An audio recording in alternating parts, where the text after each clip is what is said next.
미중 기술 전쟁이 점점 복잡해지고 있습니다. 젠슨왕의 방중 또 하웨이의 약재인 딥로보틱스의 혁신까지 중요한 사건들이 연이어 터지고 있습니다. 미국이 중국의 AI 기업들에 대한 제재를 심하게 하다가 점점 좀 분위기를 녹여주는 분위기인 것 같아요. 네. 그런 와중에서 이제 젠슨왕이 또 중국에 가고 그다음에 트럼프는 수출을 허락해주고 이런 과정에서 젠슨왕 얘기는 계속 중국이 너무 세다라는 부분을 인지를 시키고 있고 그 부분에 다 대부분 동의를 하기 시작한 것 같은데 중국의 AI 기업들 투자 어떻게 해야 되는지 한양대 글로벌 문화통상학부 백서인 교수 모시고 알아보도록 하겠습니다. 어서 오세요. 안녕하세요. 젠순왕이 벌써 이제 세 번째 중국에 갔다고 하는데 이제 미국 반도체 규제를 많이 이제 풀어주고 이제 결정이 되고 간 거잖아요, 거의. 그런 상황에서 봤을 때 진짜로 중국 시장을 그러니까 열기 위해서 갔다고 봐야 되나요? 아니면은 진짜로 중국의 AI나 아니면은 모든 이제 AI 기술주들이 중국도 이제 거의 미국 수준으로 왔기 때문에 이건 그냥 같이 갈 수밖에 없다 이렇게 봐야 되나요?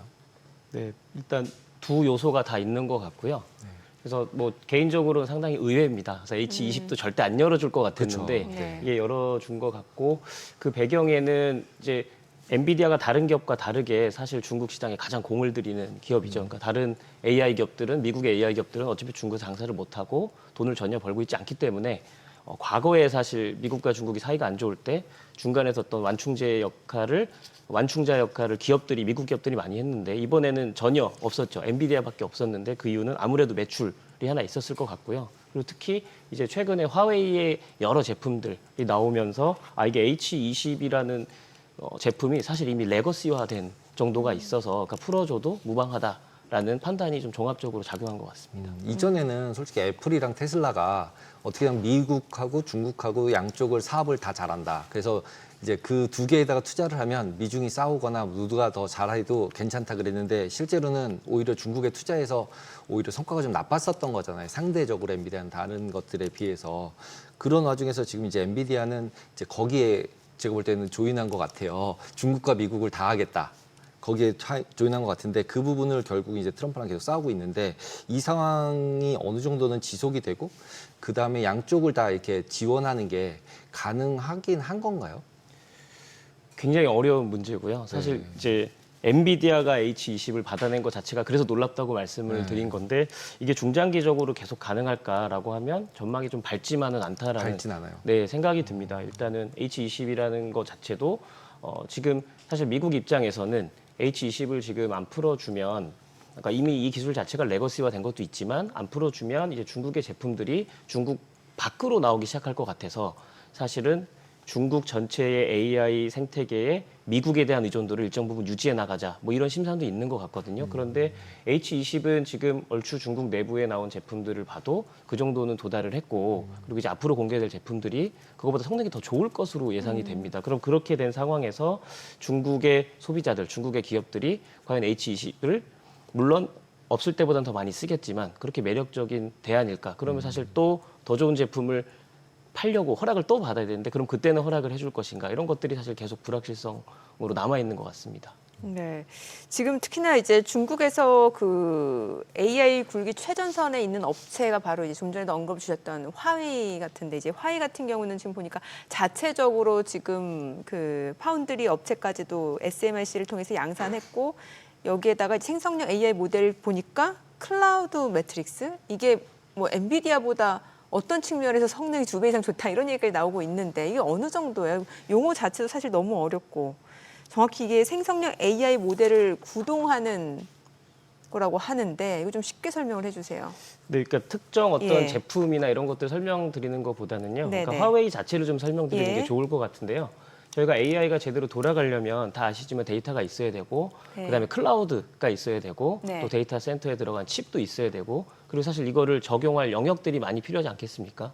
그러니까 자율주행도 필요하고요. 또 그리고 여기에 들어간 에너지도 필요하고요. 근데 이걸 전체적으로 생태계를 넓게 봤을 때 이 모든 요소 기술들을 다 자체적으로 갖고 있는 게 바로 화웨이입니다. 아. 화웨이는 에너지 사업부도 있고요. 예. 그다음에 클라우드도 갖고 있고요. 네네. 그다음에 통신 기술도 갖고 있고 그리고 아직 엔비디아에 비해 부족하지만 사실 자체적인 GPU도 만들어내고 있고요. 그리고 이걸 자율주행 솔루션을 통해서 제공하고 있고 스마트 시티에도 적용하고 있고 이런 형태로 사실은 이 AI 앞단부터 끝단, 그러니까 A부터 Z까지 전반적으로 모든 분야에 제일 우수하진 않지만 다 일정 수준 이상의 기술을 전부 갖고 있다. 그래서 사실 그게 제일 좀 저희가 주목해야 될 점이에요. 원래 화웨이가 서버 제일 글로벌하게 제일 컸었잖아요. 그러면서 이제 서버 가지고 이제 스파이 심었다 이러고서 미국이 화웨이를 미국에서 쫓아냈잖아요. 그리고 실제로 화웨이 같은 경우는 전화기도 핸드폰, 모바일 폰도 삼성이랑 거의 이제 유사하거나 더 잘 만든다 막 이런 정도였고 중국에서는 마켓 점유율 되게 높고 그러다 보면은 기본적으로 보면은 지금 이게 포커스하고 싶은 게 자꾸 이제 중국 테크주를 사야 되나 이런 느낌이 되게 많이 들거든요. 왜냐하면 이제 미국 없이도 혼자 잘 갈 것 같으니까. 근데 그 부분에 대해서 어떻게 보세요? 제가 뭐 주식은 전문이 아니지만 중국의 AI가 예, 진짜 좋다. 아니 어느 정도 발전이다.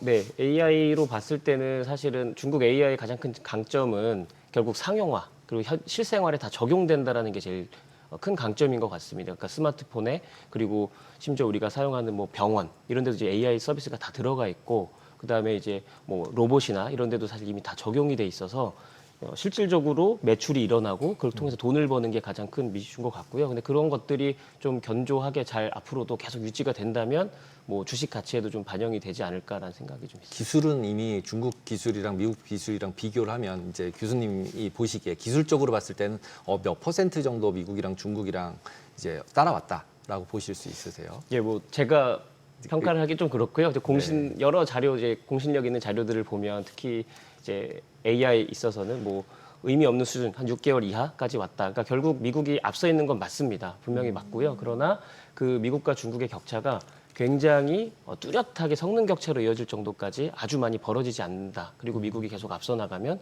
중국이 계속 쫓아가는.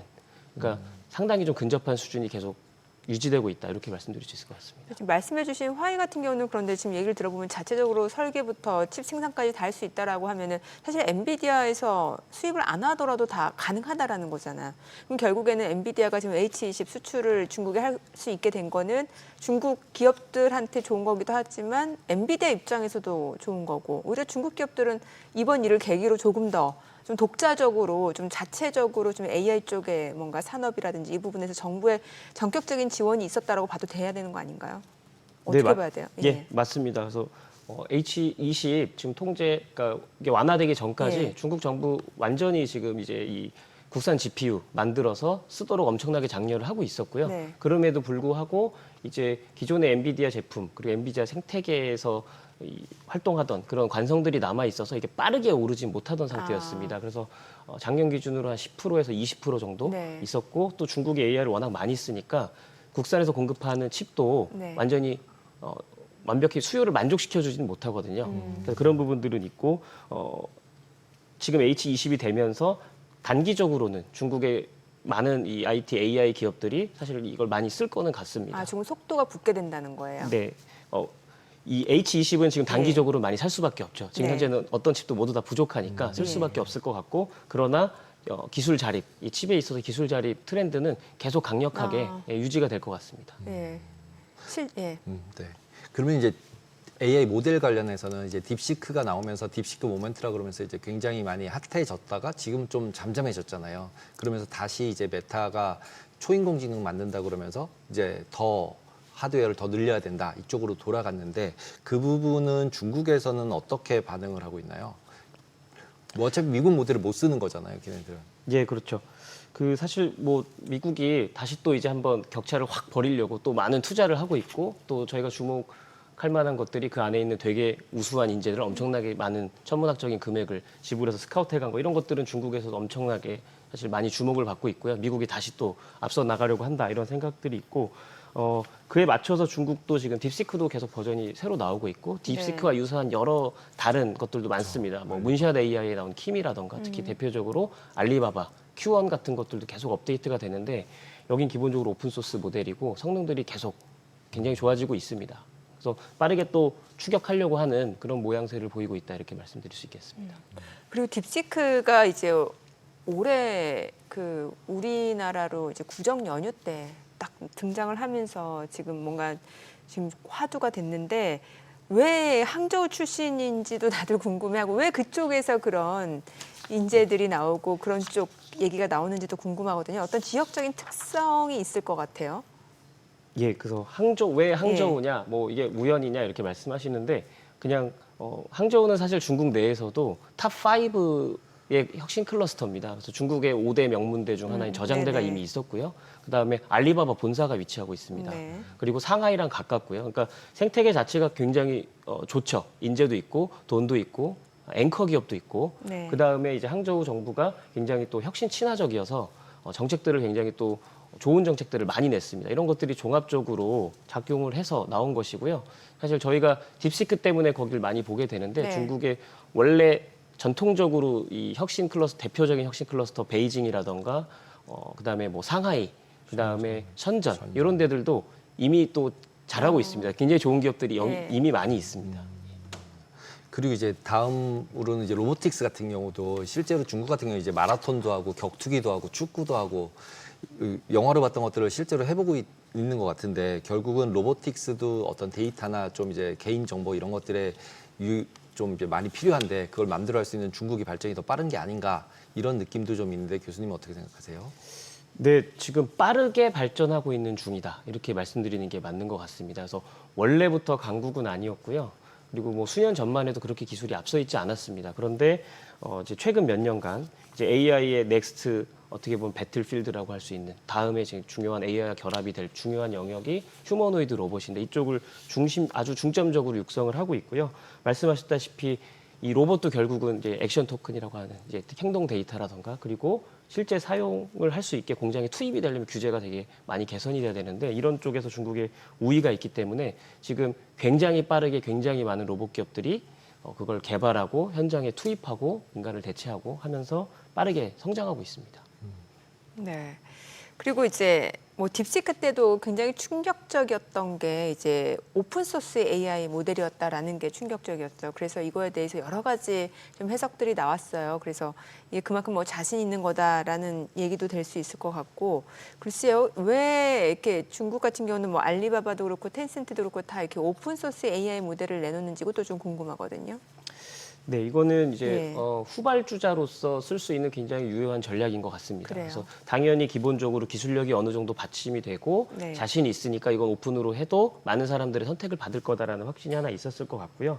그래서 오픈 소스를 통해서 쫙 뿌리면 일단은 많은 사람들이 사용을 하게 되면서 생태계가 좀 형성이 될 수 있고요. 예. 그리고 그러면서 성능이 또 향상될 수가 있고 그게 자꾸 이어지다 보면 사실 영향력이 되게 확대되는 것 같습니다. 그래서 초창기에 지금 아직은 완벽하게 어떤 한 기업이 평정을 한 게 아니기 때문에 이 영향력을 확보하고 또 자기의 점유율을 확보하고 이걸 생태계를 구축하는 전략으로 볼 수 있을 것 같습니다.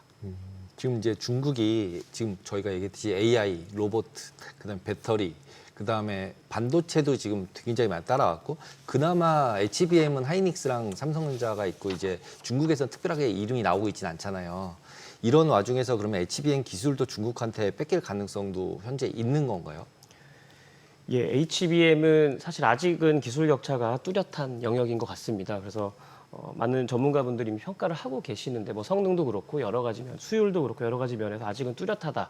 적어도 뭐 3년에서 5년 정도 차이가 난다라는 부분들은 다 인지를 하고 계시는 것 같고요. 그러나 이제 좀 주의할 점은 이 격차가 줄어드는 속도가 저희의 예측보다 되게 빠르다. 네. 그러니까 사실 작년만 해도 5년 아니 그 이상. 그러나 올해 보면 5년 이하인 것 같다. 내년에는 2, 3년밖에 안 나는 것 같다. 그러니까 출시 주기나 격차가 좀 많이 빠르게 줄어들고 있다는 게 가장 큰 이슈인 것 같고요. 그리고 중단기적으로는 이렇지만 사실 좀 더 근본적으로 생각해 보면 중장기적으로 5년 이후에 10년에도 우리가 과연 이걸 계속 유지할 수 있을까라는 질문을 했을 때는 많은 불확실성이 좀 있는 것 같습니다. 그때까지는 잘 모르겠다. 이런 식으로 계속 이렇게 투자를 해서 쫓아오면 그래서 그 불안감이 저희가 좀 경계해야 될 부분들이다라는 생각합니다. 지금 이제 미중 간의 그 AI 패권 전쟁과 관련해서도 일단은 지금 아직까지는 뭐 미국이 앞서 있는 상황이긴 합니다만 또 이제 중국이 빠르게 지금 추격하고 있는 상황이고 앞으로의 이런 AI 패권 전쟁 판도가 어떻게 바뀔지도 좀 궁금해지거든요. 네, 일단 기본적으로 이런 갈등 구조는 계속될 것 같고요. 그러니까 네. H20을 완화해줬다. 이제 완전한 화해 모드다. 절대 그렇지 않고요. 이거는 어떤 되게 마이너한 하나의 어떤 작은 전략의 변화 정도로 볼 수가 있을 것 같고요. 갈등 구조는 계속 지속된다. 근데 앞으로 갈등이 지속되면서 AI가 적용되는 섹터들이 나올 텐데 그 섹터를 이동하면서 갈등이 계속 퍼질 것 같습니다. 그러니까 저희가 로봇 얘기를 했지만 네. AI가 로봇에 결합될 때 이제 로봇을 규제한다거나 로봇의 어떤 핵심 부품을 또 규제하는 형태로 이제 반복이 될 수 있고 그다음에 AI와 바이오, 뭐 AI와 양자 컴퓨터 이런 식으로 계속 섹터가 변경되면서 이 구도가 형성이 될 것 같고요. 그리고 또 하나는 이 지역이 계속 변화할 것 같습니다. 그래서 중국 내에서 근데 중국 기업들이 지금 자꾸 밖으로 나오려고 하기 때문에 미중 간의 갈등이 사실은 중국 밖에 대표적으로 지금 가장 유력한 것은 아세안 시장, 글로벌 사우스에서 미중 간의 갈등 구조들이 계속 표출될 것이다. 이런 것들이 있고요. 그러면서 이런 굉장히 불확실성이 높은 상황에서 주요 중간 국가들, 중견 국가들, 한국, 일본, 그다음에 뭐 프랑스, 독일, 영국들의 행동들이나 판단들이 자꾸 조금씩 다르고 이해관계가 다르기 때문에 변화하는데 그 변화들로 인해서 상황들이 조금씩 좀 동태적으로 전개될 것 같다 이렇게 생각하고 있습니다. 그럼 이제 처음으로 질문으로 다시 돌아가 보면 지금 이런 전체 환경이면 기본적으로 중국 AI 산업 자체는 성장 가능성이 미국이랑 두 개를 비교했을 때 어느 쪽이 더 성장 가능성이 좋다고 보이세요? 예를 들면 이제 이쪽은 이제 나라가 밀어주고 있는 거고 뭐 물론 뭐 미국도 트럼프가 뭐 보조금도 주고 뭐 이러면서 뭐 열심히 네. 밀어주고는 있지만 그랬을 때 양쪽 중에서 이제 뭐 예를 들자면 이제 두 개 성장성이나 아니면 개발이 더 이제 한쪽을 쫓아는 가고 있지만 실제 말씀하셨듯이 상용화 부분에 있어서는 오히려 어떻게 보면 중국이 더 앞서 있는 상태잖아요. 그러면 이제 그 산업 자체가 어느 정도의 성장성, 왜냐면 이제 보통 투자를 할 때 성장성이 제일 중요하니까 어느 쪽이 더 성장할 가능성이 더 커 보이세요? 예, 확답을 드리긴 좀 어려운데요. 그렇죠. 몇 개 중요한 포인트가 있는 것 같습니다. 그러니까 제일 중요한 것은 중국이 AI 기술을 가지고, 그러니까 미국의 기술에 의존하지 않고 중국 내에서 뭔가를 여러 실험을 해봤는데 이게 입증이 됐는데 이게 사실 중국 밖에 수출이 돼서 중국 밖에서도 구현이 되면 사실 중국의 성장성이 더 높을 것 같고요. 그런데 미국의 제재가 굉장히 강할 것이고 그걸 어떻게든 못하게 하려고 노력을 할 것입니다. 근데 그게 만약에 먹혀서 중국이 중국 밖에서 이 중국의 AI, 중국 내에서 성공시켰던 AI 서비스나 이런 여러 가지 패키지를 갖고 나오지 못한다 그러면 성장성이 한계가 뚜렷해질 것 같습니다.